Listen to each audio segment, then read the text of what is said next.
If this saw had some competition, it wouldn't cost what it does. I say that, but now it's got some competition. Or has it? Let's find out.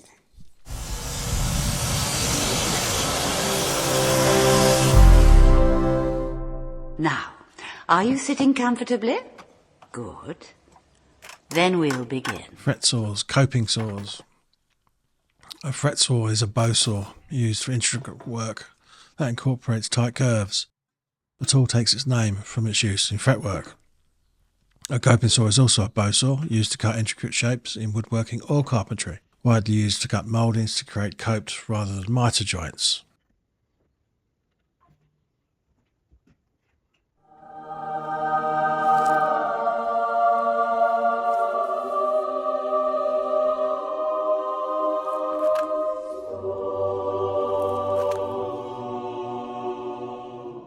The difference between a coping saw and a fret saw is just how the blade attaches to the saw. A coping saw has a pin through it to lock it in. Fret blades are locked off with a thumb screw.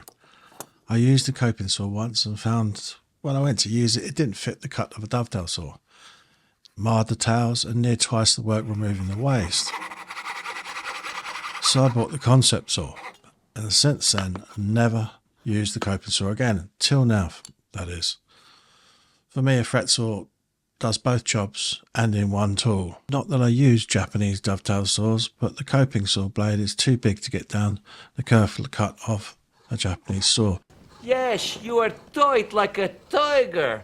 Now, that could be something you could use to your advantage. Say you've used your brass back trad saw and you're a whisper away from your line. You could then send down that coping saw just to get you right up against your line and get your cut perfect.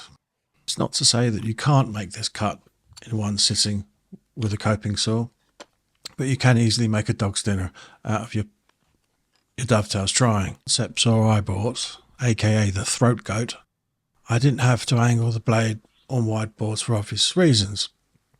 I also like to hold the saw horizontally, which allows me to get closer to my line, resulting in less chisel work. You could argue that it's just a cause of habit though. So between the two saws, the concept wins in my opinion. New concept saw, MarkV heavy duty lever tension 8-inch. Back in the day, I paid 93 quid for it. It's now 115 quid. I should add, my one doesn't have the swivel for the blades. I don't think that's necessary, to be honest with you, with the throat goat. If you want to add on 37 quid plus shipping, this are 109 quid or 140 US dollars. And this is all going to make sense in a minute. It's all going to come together and make sense. Bear with me. But it's important you know all of the facts so you can make an educated decision at the end. Because this is definitely one I can't make a decision for you. If you're not inclined in buying a fret saw that's this expensive, I'd recommend a jeweler's saw. They're cheap and take fret saw blades. I'm sure some folk would say it's interesting that folk would buy what really is an over-engineered tool that really doesn't do anything that a 22 quid coping saw can't do. Whatever camp you're in, Godspeed. Some would argue both coping and fret saws, there's no rule for the blade setup. It's up to you to choose your preference. You may like to cut in a pull stroke or a push stroke. You choose. Especially though these saws are a pull saw. It should be set up like so, and I'll explain it a bit. But what I'm going to show you in a little bit goes against that rule. A push cut is reminiscent of playing snooker with a bit of rope. I'm sure some fellows can get my drift. Not good on a tiny blade in my opinion, meaning the blade isn't under tension. When you pull cut, the blade is pulled into tension. But man, it's your preference at the end of the day. Speaking of pull saws, using a Jap saw, you're not going to get the coping saw blade down the curve cut. The plate is thinner, I mean it's like 0.25 I think. And the set is also finer. I don't like Jap saws. I like their flush cut saws, but dovetail saws, I want a heavy back saw. The weight does most of the job. I just have to track the saw down the line. I'm a surgeon. Well, one that's on the turn by the looks of it. Forgive me though, it has been 5 years since I've done any dovetails by hand. The KM-19 from HongDeoi. Sounds like a Russian submarine. So this would be a small cruiser. Look it up. This saw from HongDeoi is a combo fret coping saw. You know I have a hard on for HongDeoi tools. The build quality is amazing to the point you wouldn't expect the price point to be what it is, and very reasonably priced. I would say though, you might feel they're a little bit too expensive still, but often the market equivalent is twice, if not 3 times the cost of the HongDeoi stuff. The first thing I notice is the handle of the saw. It can be attached either end. I think this idea is for the guys who would like a push cut or a pull cut. Now in practice, it's pointless because the thumb screw at the other end is the one that's supposed to be tensioning it. When you change the handles to the other side, you're changing all of that, so you've got to set all of that up again. You might as well, literally, honestly, it's quicker just to take the blade out, spin it around, put it back in and tighten it up, then move the handle. So I don't get that feature.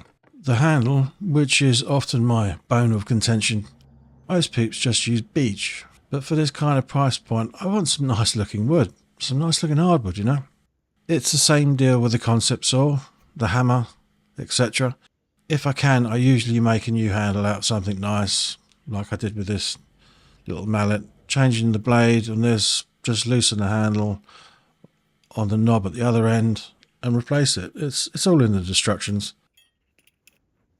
Then I noticed it's either a fret saw or a coping saw. Not that I'm convinced for the need of a coping saw if you have a fret saw, like I said earlier.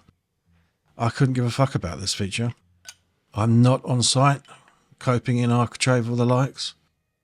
If I were, I'd use a fret saw or a jigsaw. As a coping saw, using it on dovetails is nearly twice the cut. Well, you've got a lot more waste to remove because you can't get as close to your line as you'd like.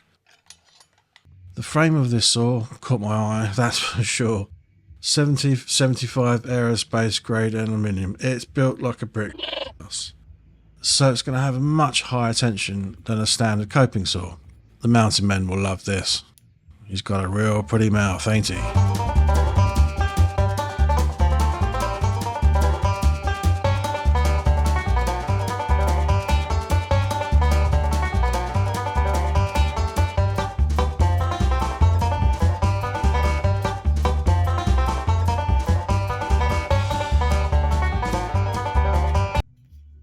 Speaking of the blade, it can be angled every 45 degrees by loosening off these thumb screws.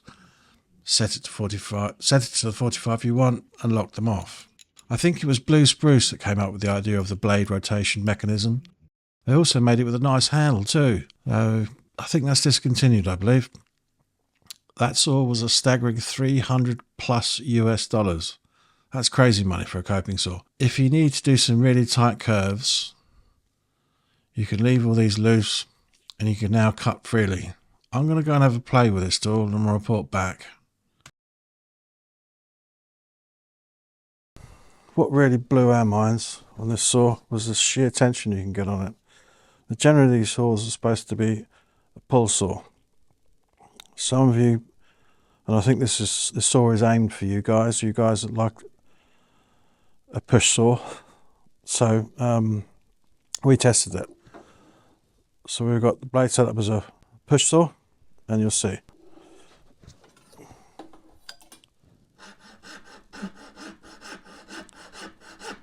And you can hear it. The blade's deflecting, it's bouncing around. That's tensioned up as much as possible. This is also set to a push cut.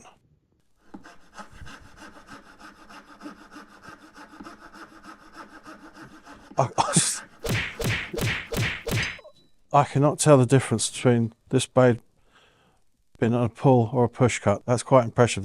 That's quite some tension to be able to do that. So for you guys that like Japanese saws, this is definitely the saw for you. The other pro about this saw is that free sawing. That's pretty cool. Heavy is good. Heavy is reliable. If it doesn't work, you can always hit him with it. At the time of filming this, the saw is £109. So it's only a few quid cheaper than a concept saw, which I think the exchange rate for that would be $140 US. I'd recommend you get the Pegas fret saw blades of about 14-15 TPI for this. For some reason they sent blades that come with this saw. I've got so many teeth on them. In softwood they're just going to clog up and it's just going to ride around on the waist. And not to mention slow. I think for me, I'm going to be sticking with the concept saw.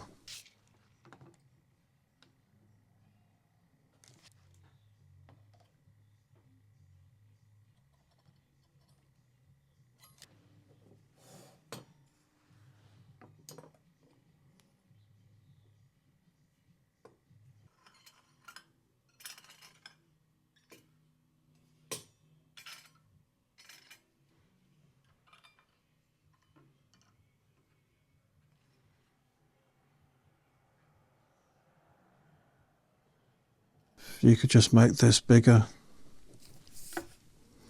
this would win for me. Thanks for watching, guys. Please like, subscribe and share, because sharing's caring. If you can, I'd be grateful if you could head over to my Patreon page and help support this channel. It's the cost of a pint a month. It's pressure free, no obligation.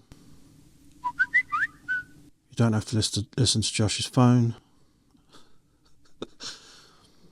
Cancel any time. Early access to vids with no ads. And a WhatsApp group for top tier peeps. Thanks for watching, guys. I'll see you on the next one.